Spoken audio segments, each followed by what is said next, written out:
I don't want to talk shit, dude, but this fucking guy, I kid you not, like, every time I talk to him, he's like, yeah, dude, we're friends, you know, you can trust me. And I think we are. And then as soon as I'm gone, like, he talks shit behind my back. Like, shit that's not even true. Like, he can't even get his fucking facts straight. And, you know, I try to move up. I'm like, you know, he's a good guy, has his reasons. But no, it's like, it keeps going on. And now I find out he's doing that with everyone. Like, not just me, fucking everyone. It's like, what the fuck? You know, fuck that guy. Julien! God damn it! We're monkeys on a spinning fucking rock! Soon we're gonna be dead. We don't even know for sure there's an afterlife. We won't remember any of the shit, and even if there is an afterlife, it's even more significant. Wake up! We don't know why we're here! We don't know what we're doing! And it's all fucking bullshit! Ah! Ah! Ah! So this is gonna be a video that is gonna be focused on pettiness. And as you can see, we're just joking around back there for anybody slow who's confused about that. But I want to do it to really illustrate the theme of how pettiness is actually a larger issue than you'd think. Because you'd think that pettiness is really just people kind of getting a cheap thrill or kind of blowing off steam. But what we're going to talk about here is actually how in many ways pettiness helps you to cope with the larger existential questions of life. And really, unfortunately, causes you to miss this incredible bigger picture that really is what we're put on this earth to experience. So really think about this, okay? How much time do you actually waste focusing on petty things? Petty disagreements, maybe someone fucked you over, someone said something behind your back, someone, you know, might have misinterpreted something you said, and you just keep focusing on it, and it just takes up every bit of mental RAM. That's pettiness, when you become very focused on this one little thing that you can't let go of and you forget about everything else. Arguments are huge, blame is huge, any kind of unfairness, he did this, she did this, the government did that. How much time do you actually spend having those thoughts just go on repeat in your mind? And for me, I know back in the day, it was absolutely insane. Like most of my day, I'd wake up and obviously it's like, oh, you know, gotta eat, gotta piss, gotta shit, and then it's this person, that thing. Even if a project was going well, I'd be like, oh, but this one little detail. If I'm giving a seminar, like my first few seminars, the crowd could be loving it, and then there's one person who could even be loving it, but doesn't even show it. They're just like, they don't smile as much as the rest. I'm like, this fucking person, and it would just run me like days after that event. And yeah, it's like as if you're looking at your YouTube comments, and it's like this shower of props. But that one guy's like, Julien is full of shit. And you're like, that's not true. Oh yeah, well even watching, the YouTube video after that, all I could think about was that one person. I look back, it wasn't, oh, this event, so much change, look at all the value, the transformation. It's like, this one fucking person might have not liked it. Yeah, and what you see here is, look right now at where we are. We're sitting here in Denver, Colorado, studying out, I think this is the first ever REI, Recreational Equipment Inc. It's like a mountain climbing thing. I love REI. Sitting out here in this beautiful place. Air is amazing, the sun's amazing, it's all fucking amazing, right? It's like this cornucopia of fucking awesomeness.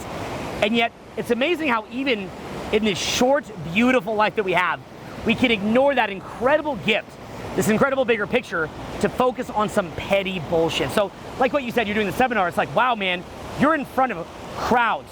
You have a worldwide audience.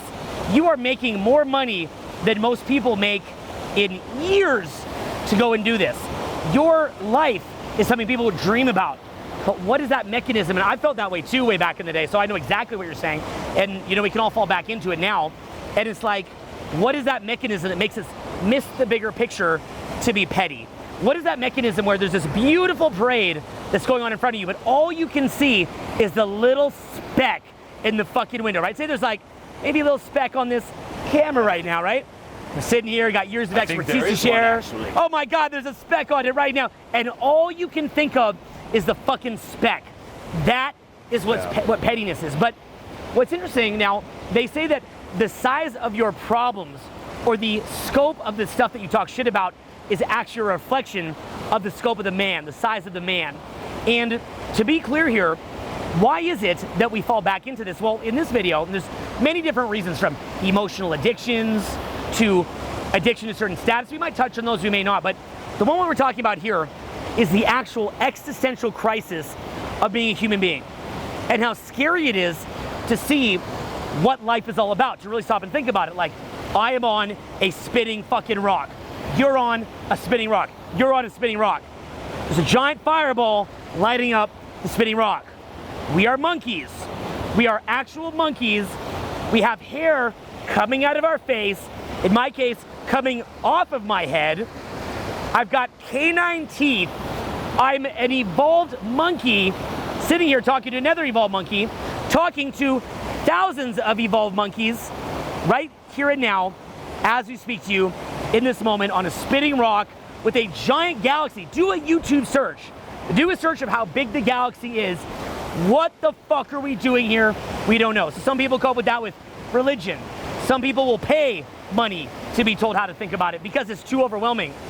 But what I think that most of us do, given that religion's not as popular anymore, is that we create a bunch of fucking bullshit to focus on anything to shut our eyes to this picture that is so fucking bright that it is overwhelming. You're talking about the galaxy, but even thinking back to when we hiked Nepali Coast in Hawaii, which is like the most stunning hike ever along these cliffs. There's like waterfalls, and we went out and camped at this beach for a few days, and it was like you, me, Seth, another friend of ours, and you know, it was just so beautiful. Like instead of us like actually just taking it in, like we just resort back to our routine.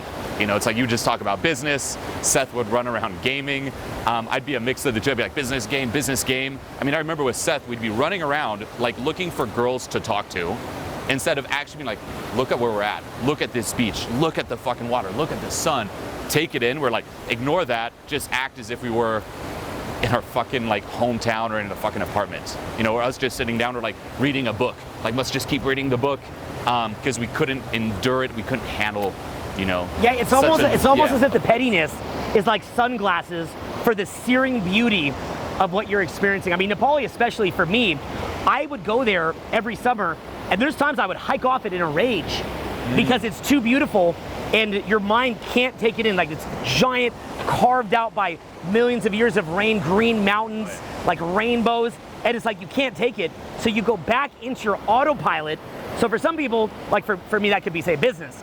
For some people, that could be, say, talking shit or complaining. But the beauty of it is so overwhelming that your mind, it takes time to even get to the point where you could even take that in. And the pettiness is actually what stops you from losing your fucking mind, because these bigger questions weigh too heavily on the human mind, and we're not equipped to actually handle these bigger questions head on.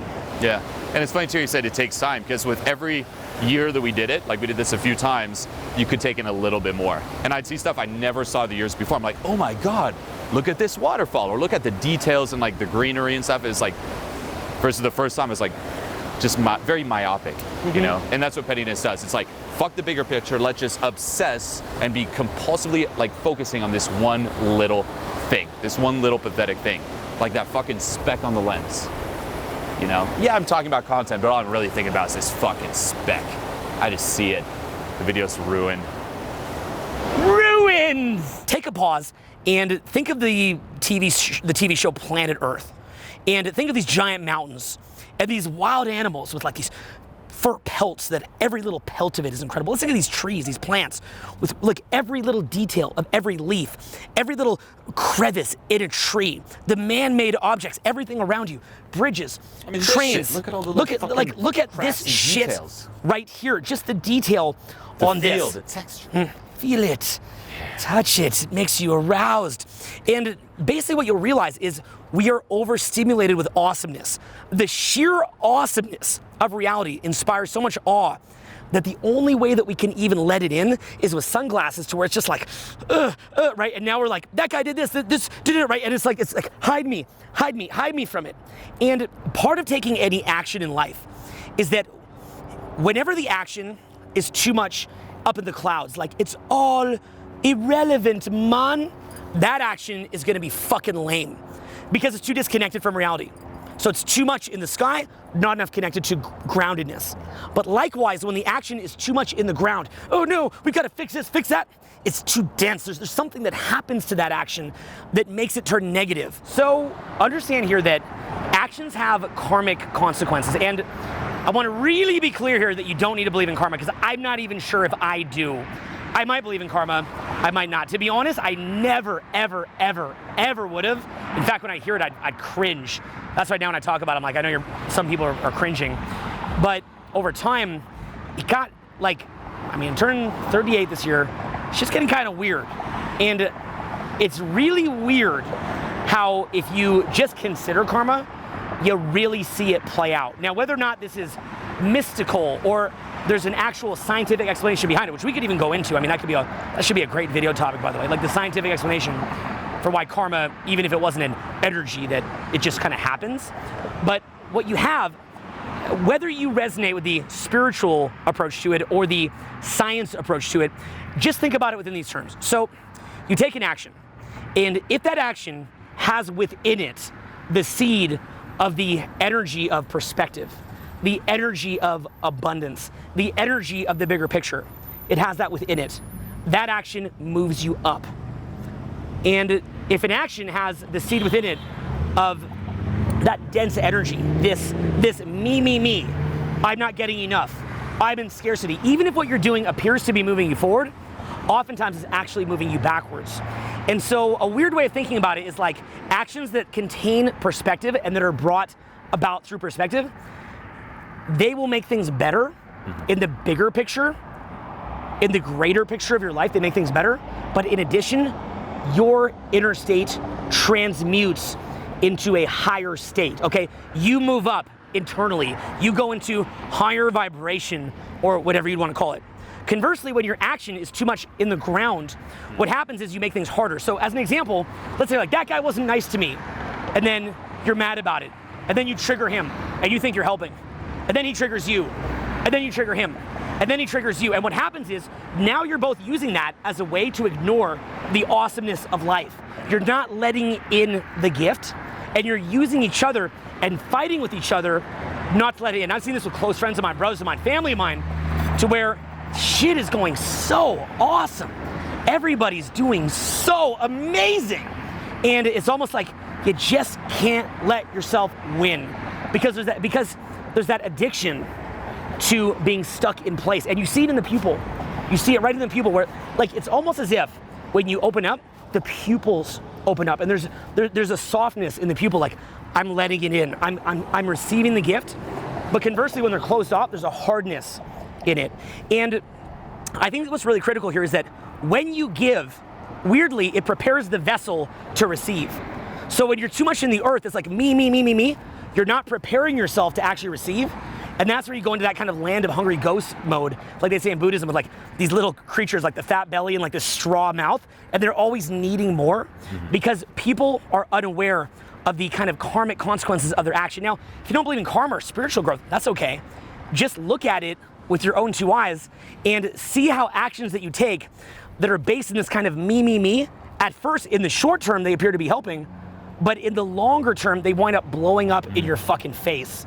I mean, even with karma too, by the way, it's not just your actions where it keeps you stuck, but it attracts more people that resonate with that type of action. So just there, like say you're someone who's like very petty, you're going to attract other people who are like hooked on that same pettiness, and it's going to be self-reinforcing. And this is one of the big obstacles that you're gonna have to, plow through when you say commit to moving up. It's stop fueling the pettiness and start resonating with new people, and you'll be tempted. Like people come up to you, like you're like, you know what? Enough with the pettiness, enough with the blame. Higher perspective, and someone will come up to you and find that one little thing that just triggers you, and you have to stay fucking focused. Like, nope. I'm not gonna acknowledge this. Like, yeah, I'm aware of it, but I'm not gonna feed it. I'm just gonna keep moving forward, keep committing to moving up. And that may mean, perhaps say disconnecting with certain people in your life, spending a little bit less time with them. Just because they might be some people you resonate with, like your entire upbringing. Like there's people like my entire upbringing, like, I mean, we fucking got along and we would both light up talking about petty shit, complaining. I mean, fuck, like. You were codependent partners. Enabling each other to close yourself off. I like that word you used too, feeding it. Feeding. Right?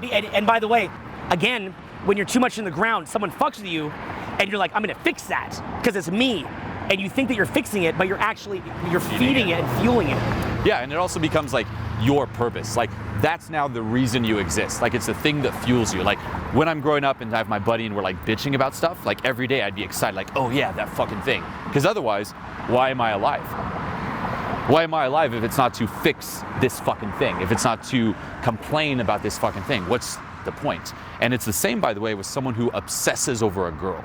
You know, it's like, we all know it's not healthy. We all know it's not going to help, but we like it. It's our guilty pleasure because it gives us purpose. Every day you wake up, I'm like, oh, but there's this girl, versus why am I alive? Talk about that as an example. Then you try to, rather than taking in the abundance of women and how many great girls are out there, you fixate on that one girl and you think that you're moving closer to your goal, but you're actually pushing her further away.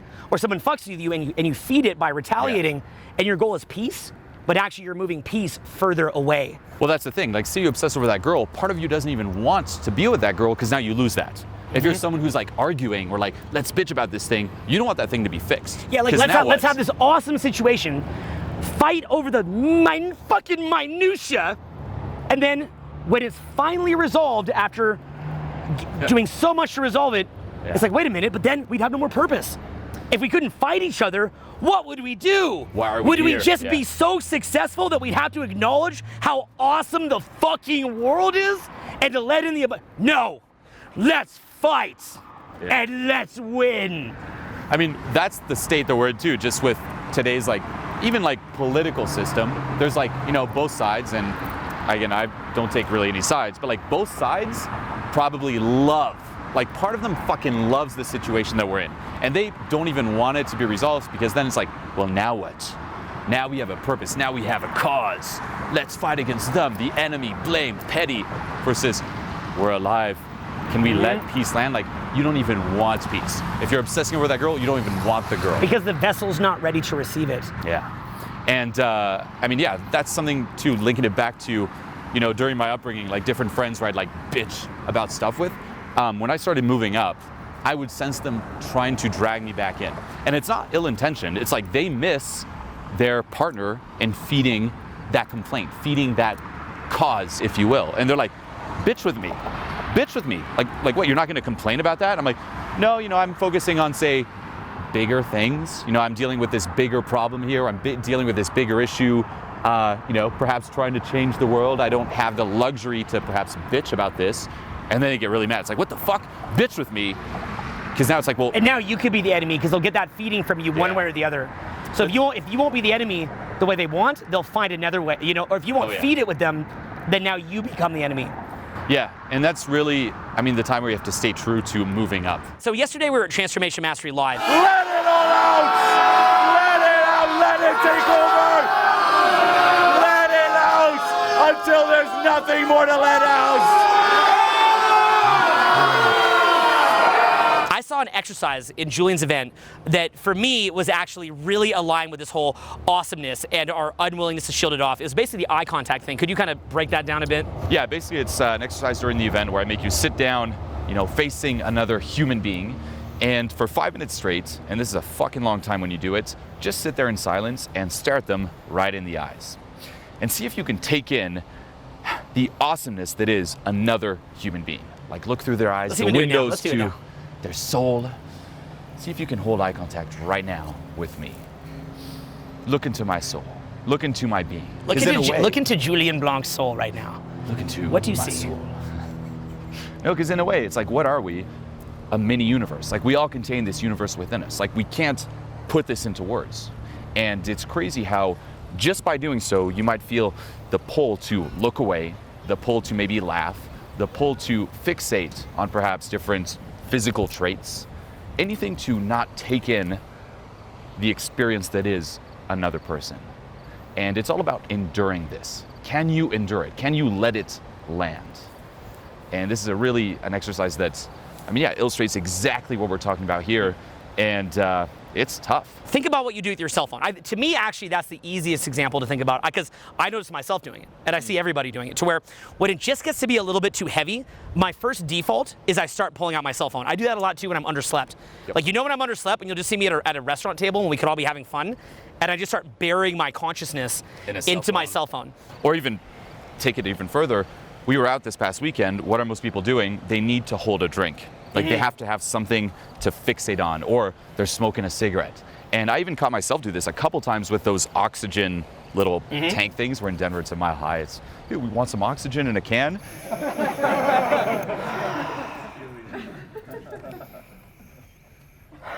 Very nice, very nice. That's how you get in state, now in state. That's how you do it, that's how you transform. And I actually was out of oxygen, and it was just by reflex. It's like sucking on a pacifier. Just like it gives you something to do versus taking in the world. It's like the pacifier, finding comfort hanging on to this little thing. Yeah, and so what you want to see here is that, I mean, look, a pacifier is a pacifier. I'm not necessarily against somebody, you know, looking at their phone if they're a little bit... Go buy a pacifier, yeah, enjoy it. Okay. To each their own. Yeah, it's not the end of the world, right? But the question is, when does that pacifier get to the point when it's actually destructive? Because generally speaking, anything in moderation is not the end of the world. In fact, if anything, it could even have a benefit. Sometimes you just need to, like, you're just fucking overwhelmed, you know? But then when you get things like when you're getting hyper negative and when things are just getting completely fucked up, that's when you gotta start asking yourself, okay, what price am I paying for this fucking pacifier? And what am I missing in my experience of life? What am I denying to myself in my experience of life to focus on these pacifiers? And essentially, how are these pacifiers acting as karmic threads that are holding you in place, almost like a balloon that's trying to go up. And these are chains that are holding it in place because you're afraid of moving up. Now, here's where this video is gonna get a little bit weirder, and I wanna emphasize that the reason we try to put unique angles in these videos is that if you're a fan of self-development, you've probably seen it all at this point.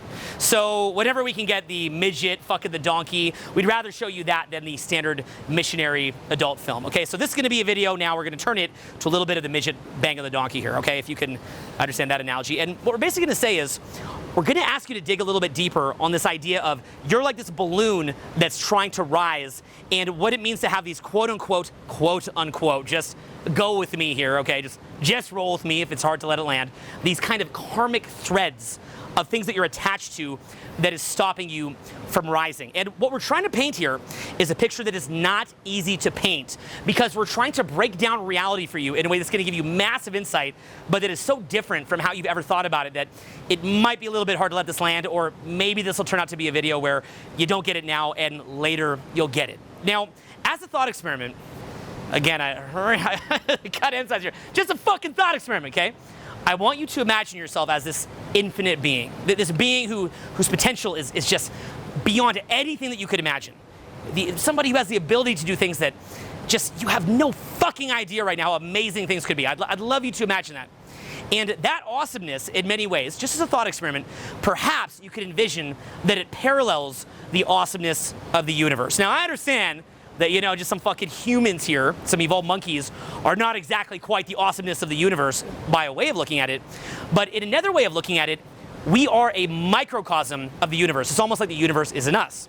So that being the case, what is holding back our potential? What's going on there? And again, going back to this balloon analogy, it's like you're trying to rise, but something is holding you down.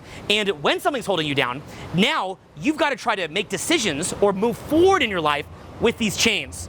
So a lot of the things that seem to make sense, like things that to you make complete fucking sense in this moment, they make sense to you within the paradigm, within the reality that you're dealing with the chains. So say that you're trying to fly around, you've got these chains attached to you, well now all of a sudden whenever you take a left turn or a right turn, you've got to account for these chains.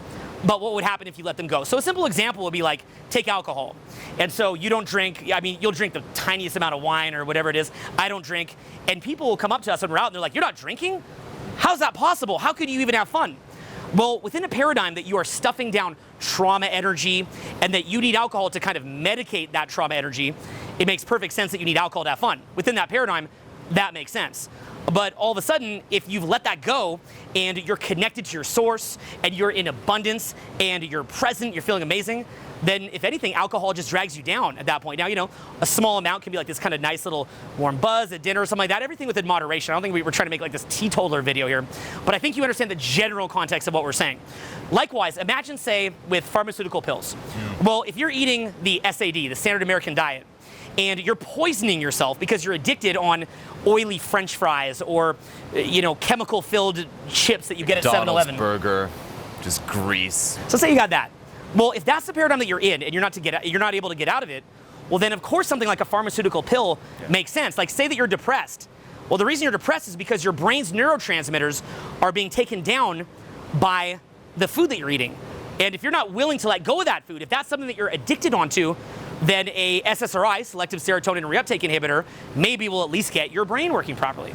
And there's so many different examples of this where when you're in a limited paradigm and your consciousness is suppressed, that you have these things that you're using which allow you to cope and to get by. This whole world is run on take the pill. Like, don't address the cause. Here, let's work on the effects. Oh, you feel depressed? Here, take the pill. Oh, you know what? You feel like shit? Here's some alcohol. You have a headache? You have a headache? Yeah. Take some aspirin. Oh, you're bored? Here, watch a movie, watch a TV show. Here's millions of TV shows, millions of hours of TV shows. Here's how to distract yourself.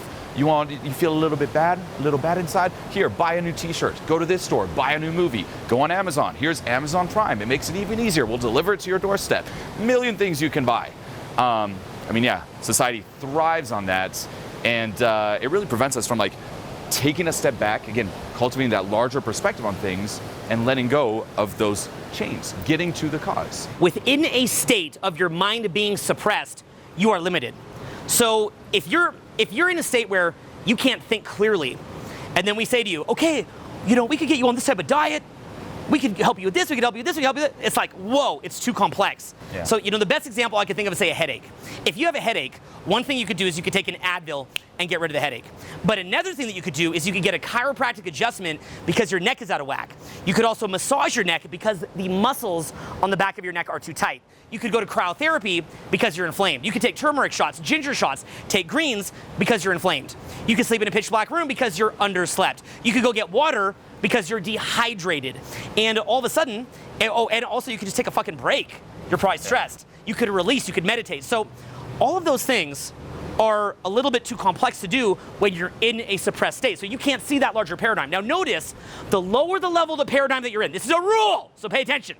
The lower the level of the paradigm you're in, the more simple of a solution you fucking crave. And anytime that somebody shows you a solution of the higher paradigm, because your consciousness, your awesomeness has been suppressed, you can't process that solution. But not only can you not process it because you're just too goddamn tired to process it, you don't even resonate with it. So think about this.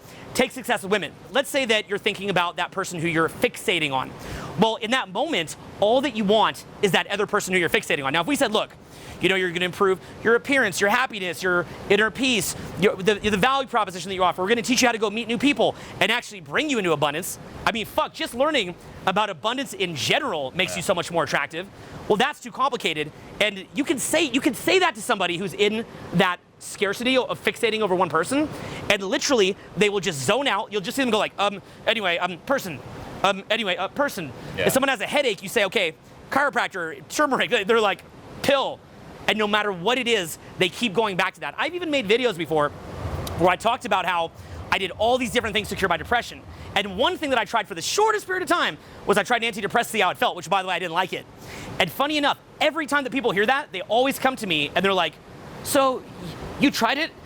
Is it okay for me to try it? And I'm like, that was one of many things that I did and was not what fixed it, but they get fixated on that. So notice that from a lower level paradigm, not only is the solution, these abundant solutions that put you in this whole other level, not only is that too complex because you're just too mentally shut down to see it, but in addition to that, you will not resonate with it. You just can't see it. And the story that I've told in the past, which I think is an amazing story on this, back in the day, one of my mentors, a guy named Eben Pagan, and you may know him as David D'Angelo from this series called Double Your Dating. He used to put out DVDs back in the day. And way back in the day, I was always focused on using techniques to meet women. So I'd go out and I'd try to use some kind of technique to talk to a girl. And one day, after kind of being in it for a couple years, I saw this PDF file sitting on my laptop. To this day, I have no idea how it got there. And I read this PDF file, and funny enough, it was all about higher level paradigms. It was about how when you come into your inner manhood, you wind up being attractive to the opposite sex, not with a million techniques, but just by who you are. Your essence makes you attractive. And I had never thought of that before. And I read this whole book about it. It was these really high level paradigms. And I called up Eben Pagan the next day. I said, this is the most amazing PDF I've ever seen. He said, Owen, I'm going to send you the DVDs. And I said, Eben, I'm leaving town tomorrow. I'm actually moving out of this house. And I'm going to be bouncing around the country for a while. And he was like, dude, I'm sending this to you tomorrow. And he rushed it to me. I couldn't figure out why. So he sends me the DVDs because I'd read a little booklet about the DVDs. And I get them. I'm taking a bus from Kingston, Ontario to Montreal, Quebec in Canada. And I'm watching it. And out of nowhere, in the DVD set, he points to me, or he points to somebody, and he says, if anybody would like to learn Or if anybody would like to go out tonight, Owen from RSD will take you guys out. And I sit there, and I almost started crying. I'm like, I don't understand. I don't understand. This is the most powerful set of ideas I've ever read in my life. My life has changed from this, and I was in the fucking room in the front row, unable to see it. I couldn't see the solutions that he was offering because I wasn't ready yet. I was in the lower level paradigm where I wanted to find a technique or magic pill to fix my problems. And I was still a good teacher in the sense that I could teach other people even lower than me. But then all of a sudden, I had hit a point in my life where I was ready. I was ready to let go of that chain of needing the technique and to move up. Now, funny enough, with techniques and socializing, whether you're a man or a woman, it doesn't matter. You probably want to learn how to socialize. And when you learn how to socialize, you probably like little lines or techniques, right? I mean, who wouldn't? They're kind of cool, kind of gets you moving. Nothing bad about that at all. They're really cool. But try to follow this here because this is incredibly subtle. Please follow. While the technique works to socialize, again, man or woman, socializing is as hard as you choose to make it. So if you choose to need a technique to socialize, it's because something in you believes it needs to be hard to be able to socialize. But if you're at a point, now this doesn't mean that technique goes away. I'm going to explain this in a minute, so please follow me here. Please, it's a very nuanced thing we're talking about here, so please follow. The second that you realize you don't need a technique anymore, all of a sudden, you move up into your abundance, you move up into a higher paradigm where just the energy emanating from you makes people attracted to you. So you now have so much energy that you don't require a technique to talk to somebody because when you're limited energy, people are kind of running away from you because you're limited energy. So then you need a technique to hold them there. But as you move up into presence, into abundance, into your true potential, all of a sudden people look to you and the problem solves itself. It solves itself automatically. We can't solve the problem at the level of which it was caused. We go to a whole new paradigm. Now, in saying that, understand that whenever we move to a new paradigm, it is never drop the old paradigm. It is integrate the paradigm, like Russian dolls.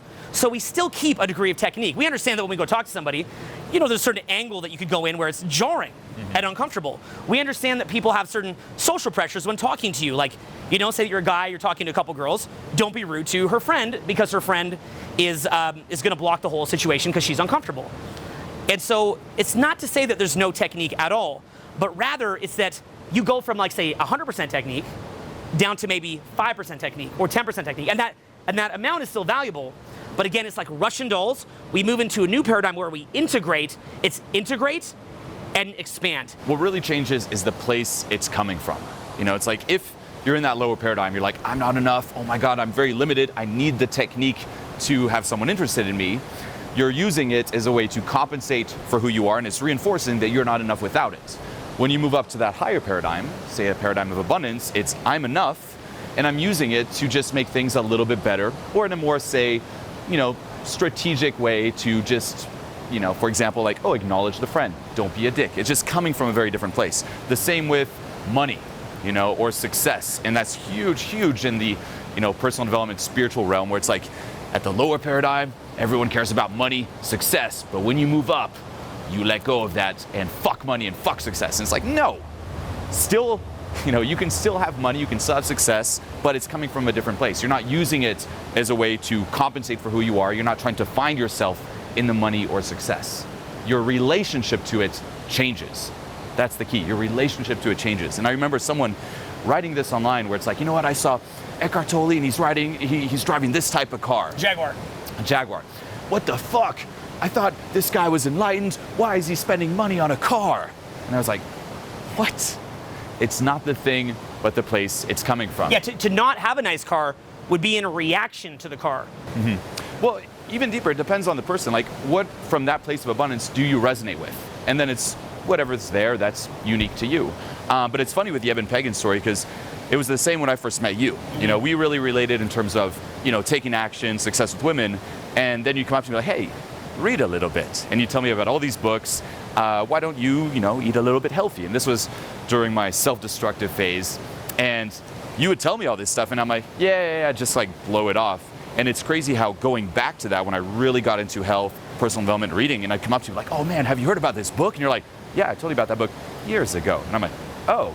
And everything that you said back then, I would slowly, it was like buried in the back shadows of my mind, would slowly start coming up. And I'm like, oh my God. But there's that readiness and that willingness. You know, you need that opening to take it in. And I was like that, by the way, with Nick, with the 7 Habits of Highly Effective People. 7 Habits of Highly Effective People is like the fucking Bible. Yeah. But I read it at 22, and it's like, are you enemy-centered? Friendships? I'm like, this is bullshit. I read it in my late 20s, and it literally became a Bible to me. But I couldn't even see it in my younger years. And that's the importance, too, of like going back, not just once, but multiple times to even the same book. Because to this day, like when I read a book like The Power of Now, I'm still picking up on new things that I didn't see before. Couldn't resonate with it, and it was too complex for where you're at. You didn't have the energy level to try the idea, and it didn't resonate with you, even if you maybe somehow did. Yeah, like you just glaze over it. It's like it's not even there. You'll read through it, but nothing, enters, let's just say. And you'll see this even in business disputes, for example, to where, let's say that you have 2 people and they're in a business dispute, and both have a good point. Both are right. They're completely right. Both sides are right. Neither are wrong. If you heard one guy talk about the business dispute, you'd be like, that's totally fucking true. Oh my God. And then you hear the other guy talk about the business dispute, and you're like, that guy's right. Oh my God. And what you don't realize is that they're both right within a paradigm, but why not go to another paradigm? And then if you found another paradigm, all of a sudden it becomes easy. Yeah. It's like disputing and going to court and fighting. It's so hard. But it's because you believe it has to be hard. When maybe what you could do is you could say, you know what, I'm just gonna let this go, and the opportunity cost that I'd gain, or just be nice to the other person, and just by giving to them, I would move up in my consciousness or my karma or whatever it is. And I know to some people that sounds like bullshit. Well, guess why it sounds like bullshit? Because the paradigm you're in, the shit doesn't resonate. It sounds like fucking monkey talk. Karma! You're like, bah!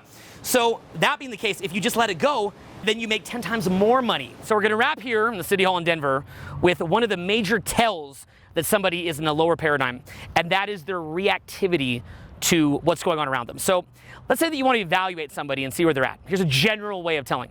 Let's say you're driving with them and somebody cuts them off, and you feel them just get so offended, and you can feel that there's this sort of low vibration energy reactiveness to that cutoff in traffic. Or maybe they get a meal, and instead of the French fries coming, they order the sweet potato fries, they got the regular French fries. Well, I don't know, maybe you'd have to be pretty enlightened to get past that one, but you see the general idea. And you can see this with everything, to where anything will be triggering them to pull them back down into this kind of low, suppressed state. And again, let's go back to pettiness. So what is the definition of petty? Petty is where you've got this awesome world in front of you. It's fucking incredible. Like we're sitting out here, just simple old city like Denver. Beautiful place, just awestruck just by looking around at everything from stop and pause, think about this. The odds that the galaxy would ever exist. The fact that there's a sun. The fact that planet Earth is the right distance from the sun to be nourished by the sun. The fact that we have water, different matter, all that came together. Then the dinosaurs, the fish little things coming out of there to create dinosaurs, dinosaur extinction, all this shit that got to the point where humans are around. Now humans not getting eaten by animals, to people figuring out all the architecture and Greek people, Roman people, everything so we could breathe this air so that this world could exist. All this on this camera, on this internet, all this fucking exists. The awestruck, the inconceivability of it. I mean, right now, just look up any video about the universe and realize that even this is one little chunk of Denver, and then it expands to Colorado, to America, to the world into our little solar system, to the Milky Way, to the trillion, bazillion, whatever fucking Milky Ways. Go look this up on YouTube. The inconceivability that monkeys like us are sitting on a fucking rock. And all that you can think of is, oh my God, I got cut off. Ew. I didn't get let in the club. Oh my God. And anything that you could do to cut yourself off from that. But notice that when you conceive of these higher level paradigms, the mind becomes still. And watch how perception goes from being zoomed in on this little fucking bullshit that makes you reactive to suddenly it starts to open up and open up and open up. And you're like, whoa. And you start to feel at peace. And you see things from a different paradigm. You see it in a different light, to where maybe things are not a big deal. And all of a sudden, even though that guy that fucking cut you off in traffic, it seems like a big deal, maybe you say, Stay at peace. And if I stay at peace and I'm in a good mood, then how does that affect me when I get to my next destination? And the people who I relate with, and how they want to be around me, and how when I'm in a great state, other people want to be around me in a great state. And when I'm in a great state, I'm more resourceful, in which case my mind is opened up. There's more solutions present, and it doesn't fucking matter that this one stupid fucking situation, like I got cut off. And look at anybody and watch their reactiveness with each little thread, and you can see how that's holding down their greatness. Also, look in the pupil. And you know, it's funny because in a lot of our videos, people will say, are they on cocaine or some shit like that? Because our pupils will be big even when light is shooting in, by the way. Funny enough, right? Because you think pupils would be big when it's dark. I don't know what my pupils look like right now. I mean, call myself out, but you see the general idea. And people say, how do you get eyes like that? A lot of it is a shift in the mind to where you're coming out of this dense energy, and as you open up, there's a softness in the pupil. I think the guy you can really see it from, it's kind of funny, is Ralph Smart, Infinite Waters. He's like, oh, breathe in the piranha, babe. Right? I mean, like, talk about perspective. Breathe in that piranha. The piranha! Breathe in the piranha, right? He's maybe a little ahead of us, so what's up, Ralph? Okay, so the basic idea being, he's like watching this, like, what the fuck? So, what's up, bro? Okay. You're in Venice, we're in the Hollywood Hills, come see us. Okay, so you see the general idea where as you open up in perception, you'll see it in the eyes. And people whose perception is closed down, you'll see these beady little eyes. And you'll see their face will start to wrinkle prematurely. You'll see black bags under the eyes and a sort of a gaunt look. And I mean, it's a bit cliched to say this, not a bit cliche, it's very cliche to say this, but it's almost like the evil has taken over. And if you really want to see this, okay, if you're ready for me to really fuck your brain up, what actually happens is that as you move into a more open, abundant mode, in more presence, in more high vibration, whatever you want to call it, I don't care what you call it, just get the idea. You don't need to get hung up on the jargon. What starts to happen is that your gaze becomes more steady. Follow this here, subtle. Your gaze becomes more steady. And as you come out of abundance and a connection to the fucking awesomeness of the world, out of presence, you'll notice that your gaze starts to kind of look away more. Because what's happening is you're getting reactive to the person, so that person is making you reactive, or maybe you're reactive to the situation, and so you're closing in. Those karmic threads are kind of pulling you down and in. Now what happens is, if this is you fully present, and your eyes are boom, like that, as you move down, you'll notice that you'll flinch more, you'll look away more, all the way down to say neutral. Now then as you go into say what you'd almost call low vibration energy, Eckhart Tolle, he would call it the pain body, into negative energy, whatever you want to call it, do not get hung up on the jargon, just get the fucking idea. Then what starts to happen, again, flinching, but then what starts to happen is actually the gaze resteadies. Because instead of being steeped in the abundance and awesomeness of the world, you become steeped in pettiness and that low vibration energy, that kind of in the physical, that dense energy actually consumes you. And you start to look like, say, Charles Manson or Elliot Rodgers. If you look up some of Elliot Rodgers' final videos, the steadiness of his gaze, it almost looks like a very confident person, and yet it's fueled by evil. There really is no winning as long as that chain is attached, you know, and you might be convinced, like, okay, I get that I'm reactive here. Like, say you're cut off in traffic. You're like, you know what? I get it. Or say you're having a battle with a friend. You're like, fuck that person. Or, you know, you're in a relationship. You're like, oh, fuck that. You know, I could do this and I'll fucking win. And you think you'll win externally, but there's still that chain. And as long as that chain is there, you can kid yourself as much as you want, and you may even temporarily succeed externally, but it'll rot you on the inside. It will get you one way or another. One way or another, it will come and bite you in the ass. And yeah, some good movies that really illustrate this point are Casino, if you watch that, Scarface. You may think you're winning, and then you can just see, again, if it's fueled by the wrong thing, it's never sustainable, and it'll get you. Yeah, there's so many movies like that. Blow. Straight Outta Compton, funny enough, with Eazy-E. I love Eazy, probably his biggest fan of all time. I love the dude. But he was definitely fueled by low vibration energy. You could see it. And so at the end, when you watch it all fall apart, you can see that. Don't buy into the belief that the more intense the emotions, the more authentic they are, and the more you must take action. Because we think that, you know, I'm feeling it strongly, that means it's real, that means I must take action. In reality, the less of a charge, the better. Present energy, abundance, and perspective are tied together.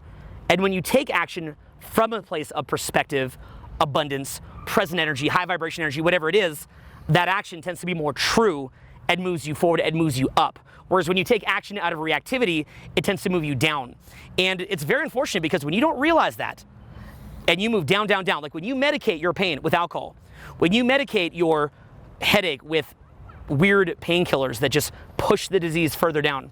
When you try to, say you have a business dispute, and rather than finding the better win-win solution, you just decide to have it out with each other and go to fucking town on each other, you never realize what it is that you're doing. When you chase some girl and you're fixating on her, you think the win is gonna feel good, but it doesn't.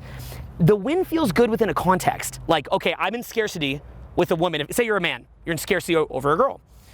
And then finally you get her, you're cuddling her in bed, you think it's a win. But what you don't realize is that the actual feeling of abundance, the actual feeling of perspective is actually a better feeling than if you just got the girl. Because getting the girl is a fixating feeling, then you get what you want for a second, it feels good for a second, and then you lose it. So it needs to be clear here that the feeling of abundance is actually better. Like, if I know a guy's like obsessing over a girl, if he gets her and then he's fixating on her, he thinks he's winning, but it's actually more fun just to have fun with everybody, meet everybody. The feeling of doing that is so much better of being open and free and having perspective than it is for the small win. But again, when we're being pulled down and we don't see it and we've lost sight of that bigger picture, again, what it's doing, it's stifling our greatness, because from a present space, we are more resourceful, we see more solutions. There's always a third win-win solution that works for everybody instead of boom, boom, boom. And because of that, we now move up and up and up. And really, to move up, you've got to adopt this, because when you don't, the further up that you get in those weird low paradigms, bam, you come crashing, and you come crashing hard. And unfortunately, as you do move up, any little area that you did leave out of integrity, that you didn't handle, that you thought maybe would work itself out, but unfortunately didn't, usually winds up blowing up in your face, maybe embarrassing you, maybe make you look like a fucking idiot. So you might have had all these other things good.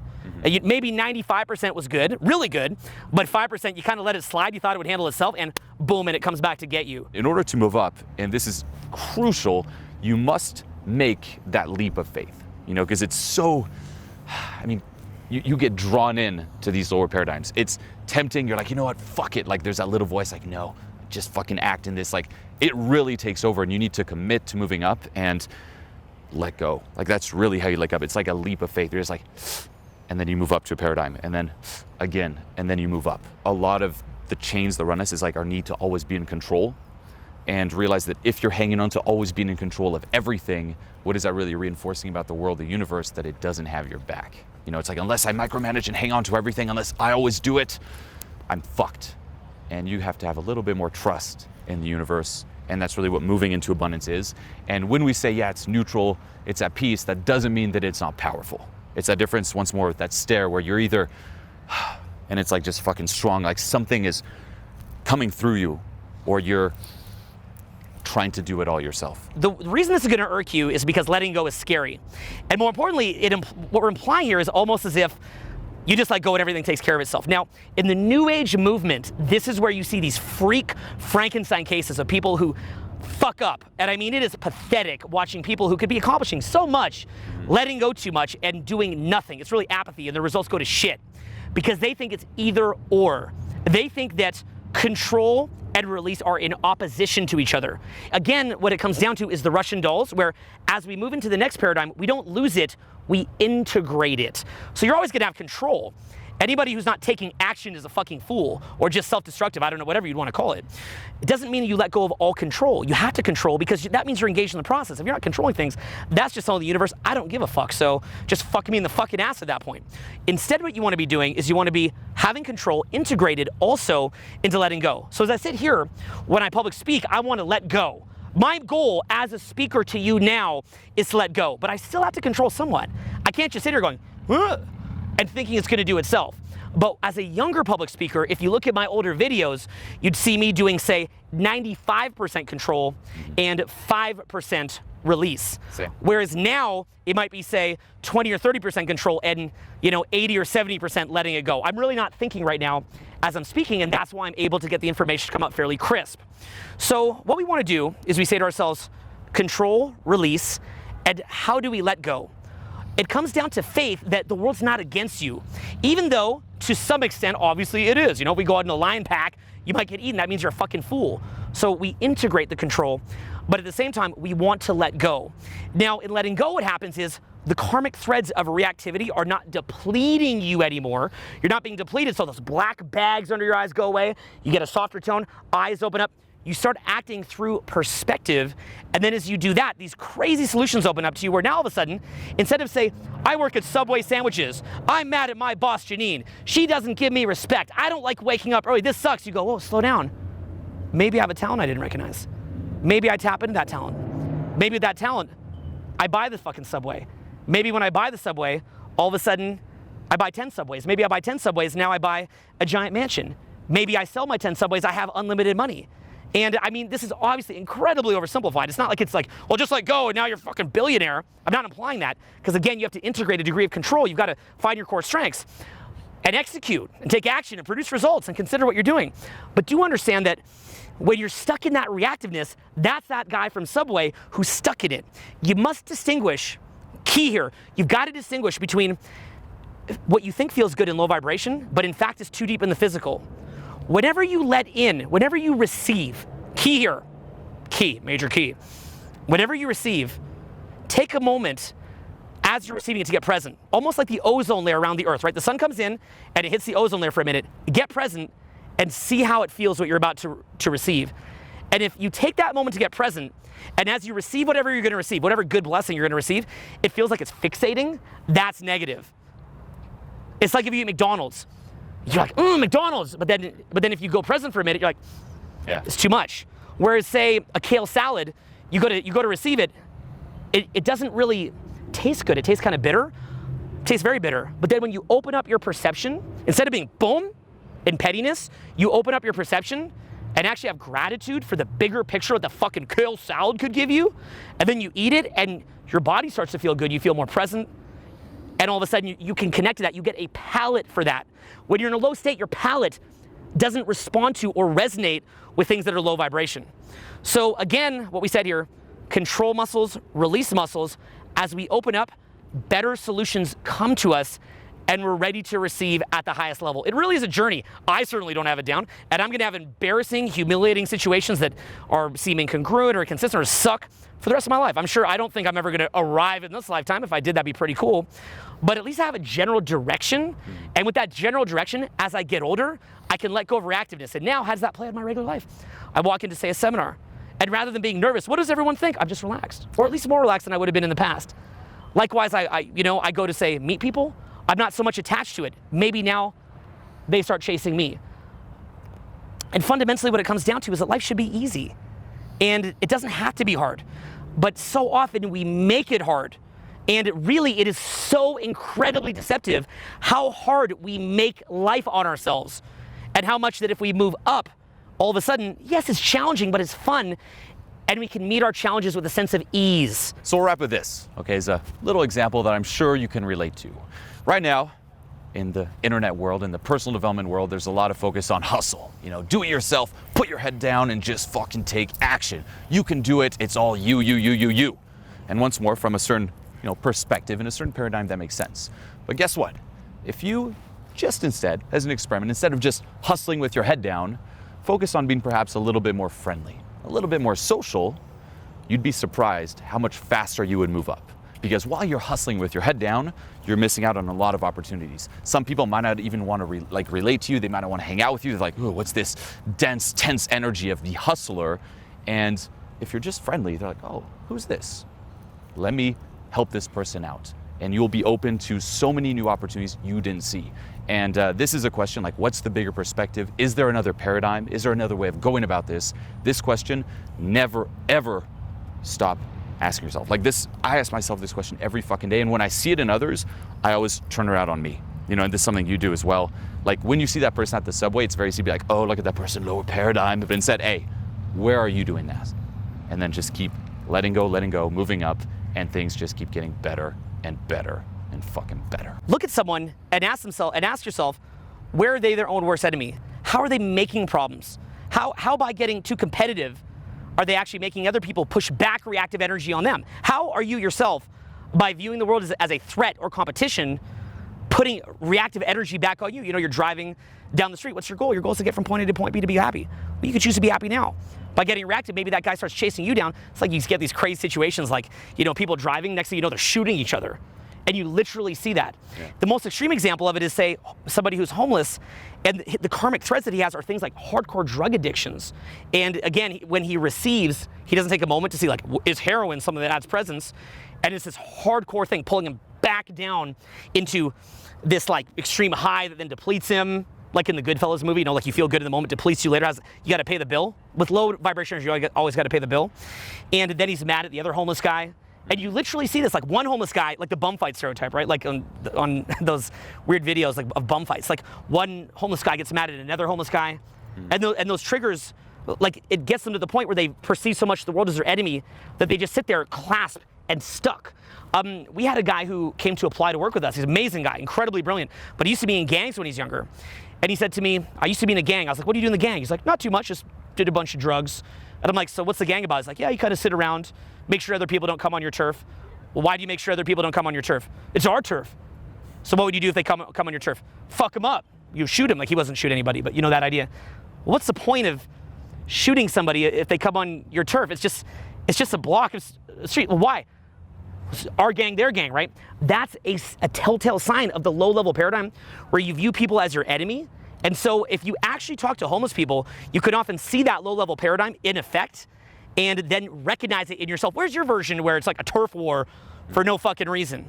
And so as you let go of these things, again, letting them go, not viewing everything as a competition, letting go, notice that even as you lose, and this is not an excuse to be complacent or let someone fuck you in the ass or have lack of personal boundaries, but in general, at least consider that as you lose, what do you gain as far as opportunity cost? Say that word with me, opportunity cost. Always look for that third solution. And that's really what we try to represent in our crew. Sometimes we fail, but that's what we try to. Any place we haven't failed to do that, I'm very sorry. Kind of sucks, embarrassing. But that's what we aim to do. And really, that's our goal here, is to try to move this culture into that place where we can all move up. The world doesn't have to be against itself. It can be collaborative, not competitive. And we're doing our best. Thank you for watching. Commit to this. Have some trust. Life is not as serious as we make it out to be. Pettiness. Let it go. Let it go. Let it go. Let it go. Let it go. Let it go. Let go of the petty. You can go up and up. This is Julien, and welcome to Transformation Master. It was fucking amazing. This was huge for me. This was so important. This gave me by far the greatest epiphanies I've ever had. And we got like real deep and I found some issues within myself. One of the best things I've seen so far in my life. What you're about to experience going through this program is what completely changed my life on every single level. Okay, be it health, wealth, relationships, higher purpose, you name it. This is the stuff that finally produced that true, long-lasting personal transformation we're all after.